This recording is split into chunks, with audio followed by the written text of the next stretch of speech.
దగా చేశాడు. మళ్ళీ అదేవిధంగా ఆ యొక్క టన్నెల్ బోరింగ్ మిషన్ ఉంది 175 మీటర్స్. ఆ టన్నెల్ బోరింగ్ మిషన్ ని తొలగించకపోతే ఒక చుక్క నీరు కూడా ముందుకు రాదు. దాని నిమిత్తం ఒక్క పని పూర్తి చేయాలి 5 సంవత్సరాల్లో. అవి దాటుకుని ఫీడర్ కెనాల్ వస్తే ఫీడర్ కెనాల్ 11,000 క్యూసెక్కులు నీరు వెళ్ళాలి.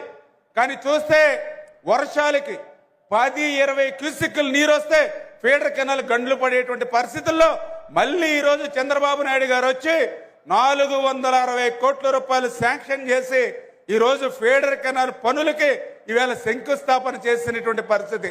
అంటే ఒక పక్క వెలుగొండ ప్రాజెక్టుకి ఇప్పుడు శంకుస్థాపనలు జరుగుతూ ఉంటే మరి ఆయన జాతికి అంకితం పూర్తయిపోయిందని చెప్పాడు అని అంటే ఎంత మోసం దగ అడుగడుగున కూడా జగన్మోహన్ రెడ్డి ఈ ప్రాంతానికి చేశాడనేటువంటిది మనందరికీ అర్థమవుతోంది. అంతకు మించి నిర్వాసితులు వెలుగొండ ప్రాజెక్టుకు సంబంధించి